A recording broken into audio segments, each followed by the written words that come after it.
Our own Fez Watley said Jimmy Fallon show would not last to when, Fez? Till June, when Conan comes on to take over The Tonight Show from Jay Leno. Jimmy Fallon will not be on afterwards. So now Jimmy did his first late night show. Time for you to eat your hat? No, not at all. This thing was a disaster. The monologue was awful, and that's a guy who did Weekend Update, so you would think he could do some political humor. That thing was a mess. The licking things for $10, I don't think they tried that out until last night. That just laid there. Then the De Niro interview. But you act like we've all watched this one after another, and we get it. Why don't you just give us the... I mean, you're going through it like we're watching it now. Not everybody had the opportunity to watch it. So just give us the overall feeling of the show. Awkward. Extremely awkward. Jimmy Fallon, I don't think, was ever able to relax. His interview with Robert De Niro last night was just an abortion. I don't know what... But can I say this? Has anyone ever done a good interview with De Niro? Probably not. No, the answer is no. He's notorious bad interview. That's what kind of surprised me about this. And I'll agree with what you said, that the writing of the show, very poor, very thrown together.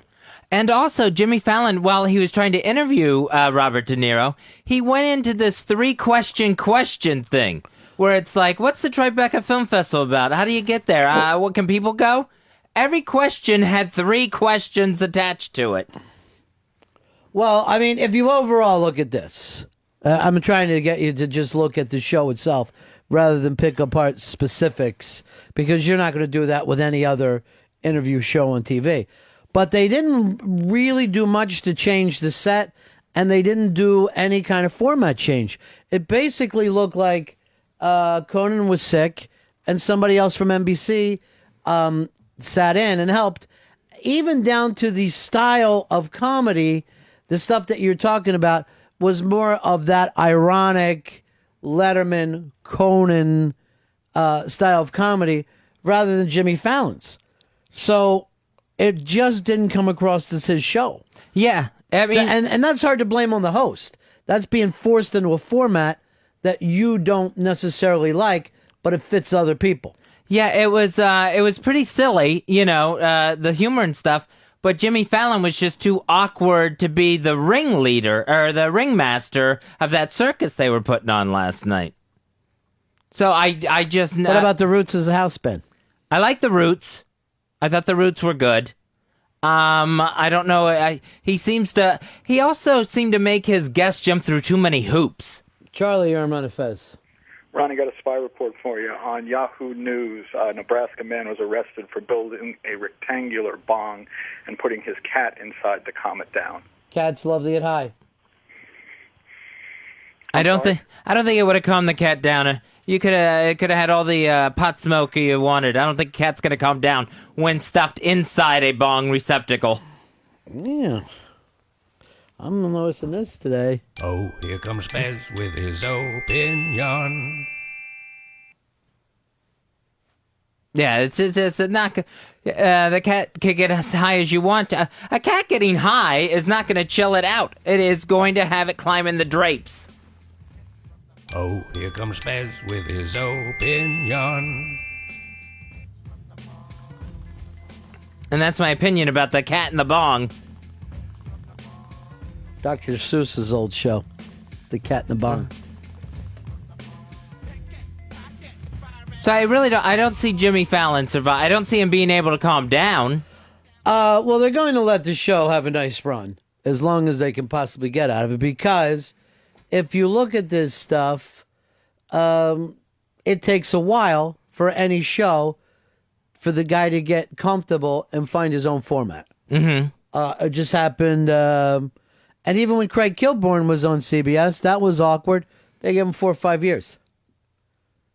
I think that you'll eventually see him doing his own style of comedy and his own type of guest and his own type of way of doing it. Now, was the guy panicked last night? Absolutely. Uh-huh. I got the HDTV, and the sweat beads had fucking built up all over. The HDTV does not help a lot of shows. Matter of fact, I don't know if it helps anything outside of football. Football looks great, Everything else looks ridiculous. I can't imagine why anyone like with a talk show would want their show broadcast in HDTV. Everything is now, no matter what it is. Then it's That's like saying I don't know why anybody wants to be in color. Well, they're gonna have to pull back a little bit then. Oh, here comes Fez with his opinion. Because it is just not going to work. Jimmy Fallon. Oh, here comes Fez with his opinion. Jimmy Fallon's going to have to do one of two things. Not have guests, or have guests and then not speak to them while they're there. Well, you got the smooth list, Watley.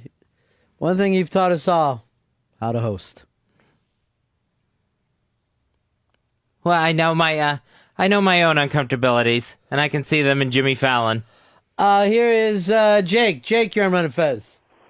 Yeah, I know Jimmy Fallon's no Johnny Carson, but when he first started the Tonight Show, he was just notoriously sick every time he started that show.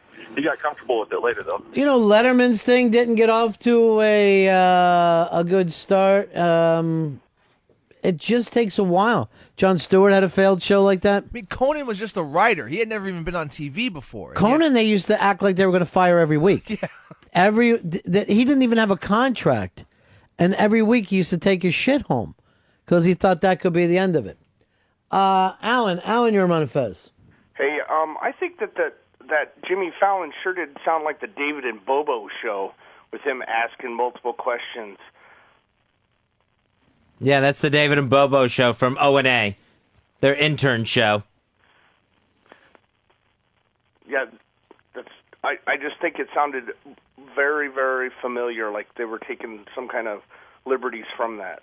Well, to go back to it again, and to cut the guy some fucking slack here, it's the same format that is on constantly. You come out, you do a monologue ripped from the headlines, a snow joke, followed by some kind of budget joke, an Obama joke, into a filmed fucking piece of comedy, into an audience participation bit of comedy. Then your major star comes out, another little filmed piece, secondary star comes out, and then finally the music act. Nothing changes. It's the exact same thing. Here's our good friend Randy. Randy, you're on the Ron and Fez show. Big Ass 307, buddy. What do you say, buddy? Yeah, I'm just looking at the numbers. Fallon actually did pretty well. I mean, he did a 2.6 and a 9, which is pretty much the exact household rating that Conan did in his final show, which was a hype. So it was pretty much the exact audience that he left them. Well, I mean, let's face it. He got people like me, just like Conan got me on his last night, and I'm not going to be around for the rest of the time either. So anybody who has, kind of a show business thing, and hey, I want to see somebody do their first show in case this is history, is going to tune in that night.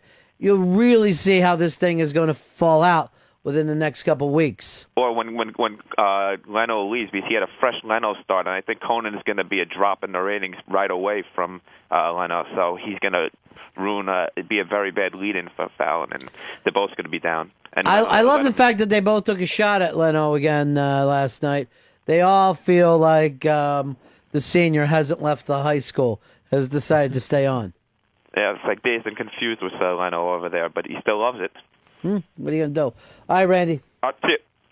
That opening with Conan and Jimmy Fallon last night, they had Conan still packing up his dressing room while Jimmy Fallon was using it. And that was really strange. The way it ended, it was very awkward. Where it didn't end funny, it just ended kind of sad. It was kind of funny. I meant funny. Mark, you're on Run and Fez. Hey, Ronnie. Hey, Fez. I think Jimmy's comedy was exactly what his normal comedy is. Like, if you remember him from Saturday Night Live, he was always awkward. I think it was his type of comedy. Yeah, his thing is about saying how nervous he is and how awkward he is. He doesn't exactly play the fucking cool guy. So I don't know if that was the right choice for a host. Oh, here comes Fez with his opinion. Fez's opinions. Brought to you by Fez'sOpinions.com. Fez's Opinions. Sometimes they're cranky, sometimes they're fundy, but always... Oh, here comes Fez with his opinion.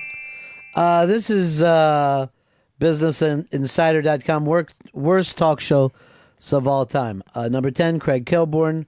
Number 9, Tina Brown, topic A. 8, Jon Stewart, The Jon Stewart Show. 7, Keenan Ivory Whalen Show. I forgot that one. 6, Joan Rivers. 5, The Stephanie Miller Show. Don't recall the Stephanie Miller Show. Never heard of that. Don't know who she is. Pat Sajak, Magic Johnson with the Magic Hour, which, fantastic name. Terrible for everything. And Alan Thicke, Thick of the Night. Another great little fucking turn of a phrase. And Chevy Chase, When You Look Better in a Chevy. So there it all is. The Chevy Chase Show, just awful. He used to just... Oh, here comes Fez with his opinion. He would really lean in on his guests. It would practically be like they were sitting in the same seat.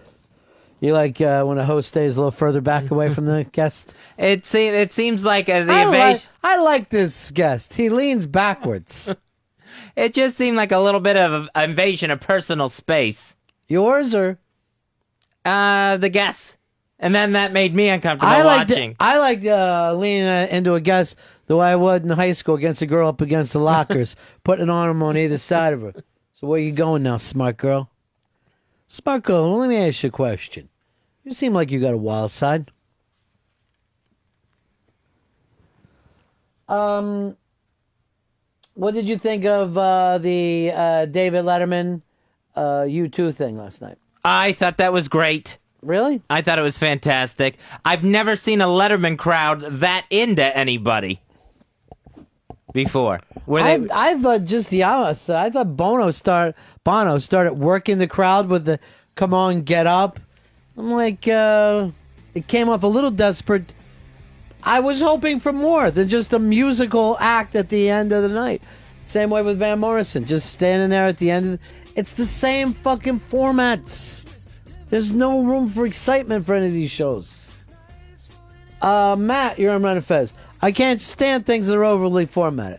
Maybe it's the pure joy and fun of being here on satellite radio, where anything can happen, and we don't really worry about being like everyone else. A little sarcasm.